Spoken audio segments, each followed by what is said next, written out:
اعوذ باللہ من الشیطان الرجیم بسم اللہ الرحمن الرحیم وَإِذَا قِيلَ لَهُمْ تَعَالَوْا إِلَى مَا أَنزَلَ اللَّهُ وَإِلَى الرَّسُولِ قَالُوا حَسْبُنَا مَا وَجَدْنَا عَلَيْهِ آبَاءَنَا، جب ان سے کہا جاتا کہ اللہ نے جو اپنے رسول کی طرف احکام نازل کیے ہیں ان پر آ جاؤ، یعنی اس کو سامنے رکھ کر اس پر عمل کر کے زندگی گزارو، تو کیا کہتے ہیں مشرکین مکہ وغیرہ؟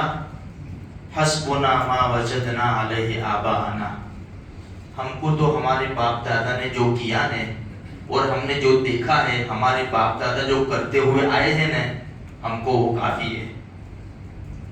یہ ان کا جواب تھا۔ یہ جواب آج تک چل رہا ہے، آج تک چل رہا ہے یہ جواب۔ دیکھو گزشتہ کل ہم سب نے دیکھا جو کچھ بھی ہوا، پورے روڈ کے اوپر مرد عورتیں نظر آ رہی تھی، سب کے سب کی تقریباً اللہ ماشاءاللہ بہت سے لوگوں نے پڑھی ہوگی نماز، ہم یہ گمان رکھتے ہیں، لیکن بہت بڑی تعداد نے نماز کو چھوڑ دیا۔ اچھا دیکھو ایک بات ہمیشہ یاد رکھو، آج ہماری قوم یہی جواب دیتی ہے، بھئی یہ اللہ کا حکم ہے، یہ نبی کا حکم ہے، ہم تو ہمارے باپ دادا جو کرتے ہوئے آئے ہیں ہم وہ کریں گے۔ ہم جو ایمان لائے ہیں تو ہم نے کیا پڑھا؟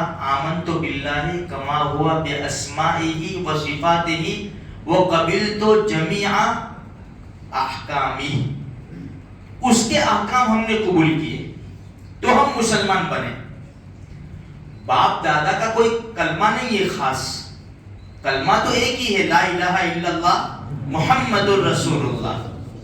باپ دادا کا کلمہ نہیں ہے، باپ دادا کی شریعت بھی نہیں ہے، باپ دادا کا کوئی حکم بھی نہیں ہے۔ اس لیے ہمیں سوچنا ہے بھائی ساری چیزیں ایک طرف، بھائی میں یہ جو کام کرنے جا رہا ہوں میرا اللہ کا حکم کیا ہے، اس میں میرے نبی کا حکم اور طریقہ کیا ہے۔ اگر اللہ کے حکم سے ملتا ہے یہ کام، نبی کے طریقے سے ملتا ہے، صحابہ کرام نے یہ کام کیا ہے، نور علی نور، وہ کام کرنا چاہیے، اس لیے کہ وہ شریعت کا کام ہے۔ آگے چل کر ہم دیکھیں اولیاء کرام نے یہ کام کیا ہے، ہاں کرنا چاہیے، کیوں؟ شریعت کا حکم ہے، شریعت کا یہ کام ہے۔ اگر یہ ساری مبارک ہستیوں میں سے کسی نے یہ کام نہیں کیا تو میں کون ہوں کرنے والا؟ دوسری بات کیا ہے، ہم یہ جو کام کرتے ہیں نا اس کو شریعت سمجھتے ہیں، دین سمجھتے ہیں۔ دیکھو میرے بھائیو، چار چیزیں ہیں، کفر، شرک، بدعات، بری رسمیں۔ میں بری رسمیں بولتا ہوں کیونکہ وہ رسم جو شریعت سے ملتی جلتی ہو نا، بھائی شریعت کا حکم ہے لیکن اس کو رسم میں لے لیا ہم نے، رسم بھی چلتا ہے تو ٹھیک ہے۔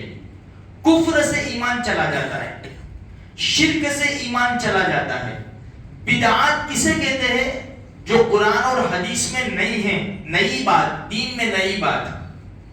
اسی لیے حدیث میں کیا ہے؟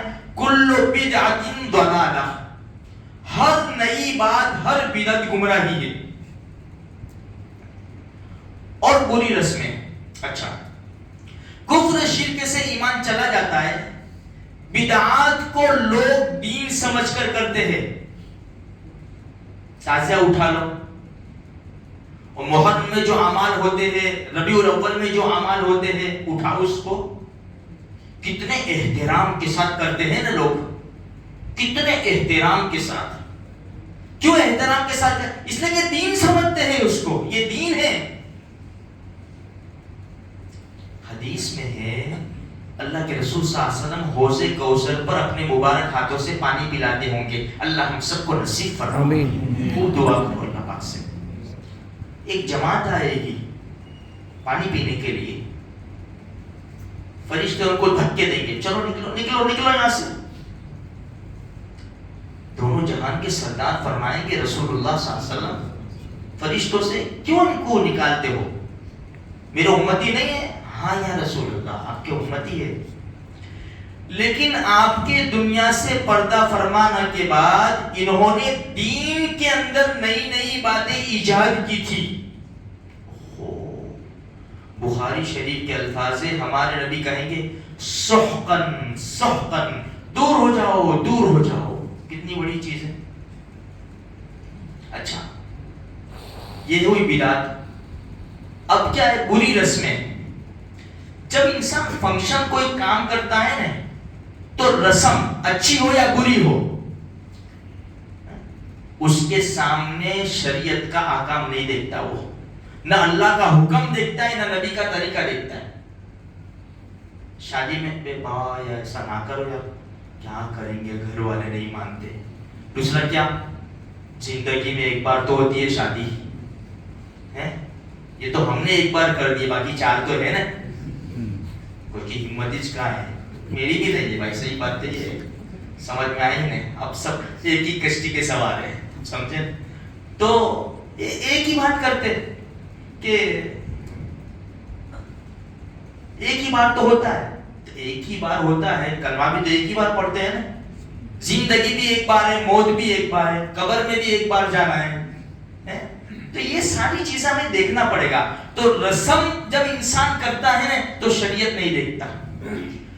تو چاروں چیزیں بڑی خطرناک نکلی، کفر، شرک، بدعات اور بری رسمیں. اس لیے ہمیشہ اللہ سے دعا مانگو.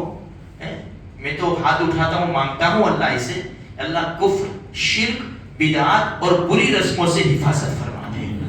اللہ میری بھی آپ کی بھی سارے مسلمانوں کی حفاظت فرماوے. اور جتنے بھی ہمارے بھائی بہن ہمارے کلمہ پڑھنے والے ہیں میرے بھائیوں، ہم سب کے لیے دعا کریں اللہ سب کو دین کی صحیح سمجھ عطا فرمائے.